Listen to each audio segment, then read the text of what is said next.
Hello, I'm Erik. I want to thank you very much for joining me for another whiskey study. In this video, I'll be reviewing the Compass Box Spice Tree. It's a blended malted Scotch whiskey.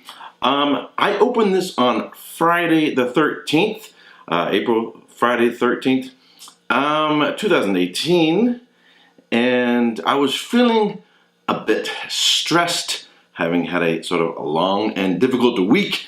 I was in sort of one of those moods where you just feel like putting on a hockey mask and grabbing sharp objects. But instead of doing that, I decided to go live without anything planned. Just went impromptu, did a live show, and several others joined in, including Whiskey Throttle. And then after that, went over to his channel and went live again. And then Scott from Scotch Test Dummies joined us, and we were drinking whiskey late into the night, and I was really enjoying this one.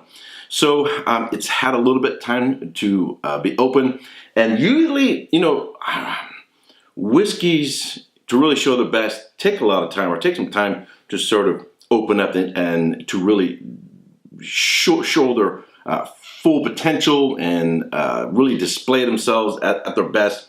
But I was really taken back by this one, that even immediately after being uncorked, I was just really impressed by it. And I've been reading and watching videos on this producer to get more of the background about the producer, because I think the whiskey is sort of a reflection not only of a region and the grains and the production methods, but of the producer himself. So you may have already heard this story from others, but I thought I'd like to share this short little video clip from the producer himself, that he can tell you the background of this whiskey.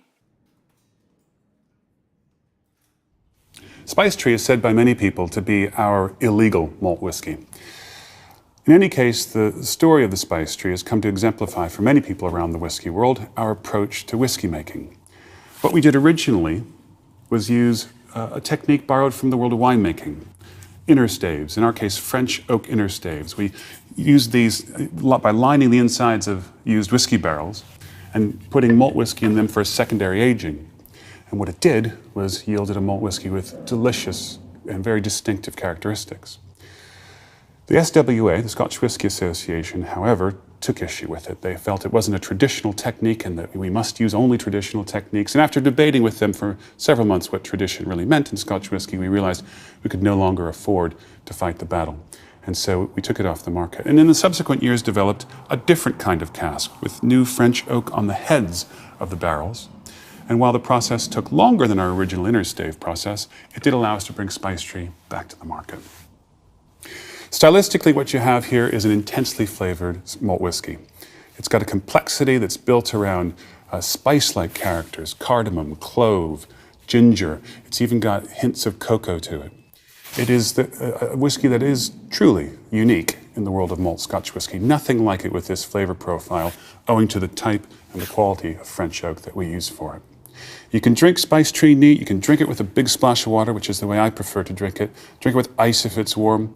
And you can also consider it for cocktails, for stirred boozy cocktails. I find Spice Tree works particularly well for.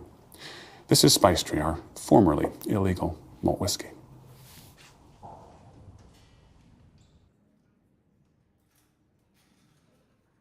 Alrighty, let's get into it.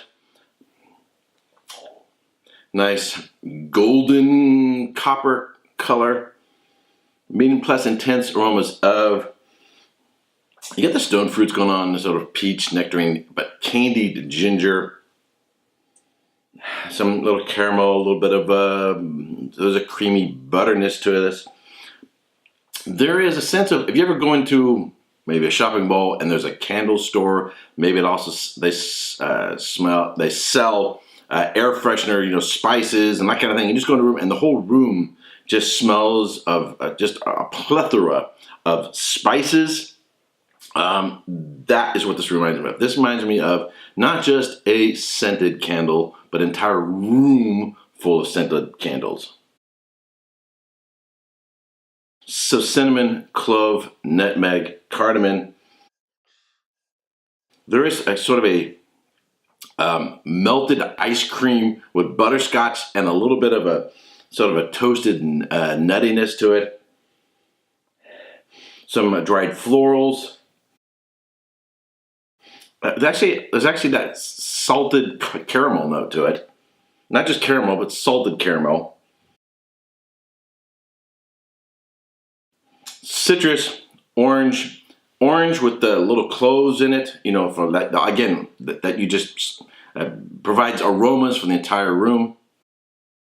Really, really, really nice in the nose. Now, I like it in this glass. I like it in a Glencairn, but last night I switched it to another glass and I liked it even more. And this is an even better way to enjoy this whiskey. It gives it just the approach on the palate is a little different.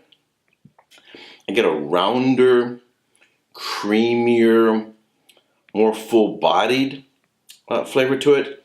The Glencairn seems to sort of more narrowly focus the aromas and flavors, maybe in a way that I don't like it or prefer it. Might be good for analyzing it, but not. I don't think for actually enjoying it. Really, really nice. This is an absolutely superb whiskey. I'm going to give this 94 points. I really, really like this whiskey. But there's an even better way to enjoy this whiskey, which is, if you can't get together with your friends, as I did Friday night, get yourself a nice book. Have yourself a read while enjoying the whiskey.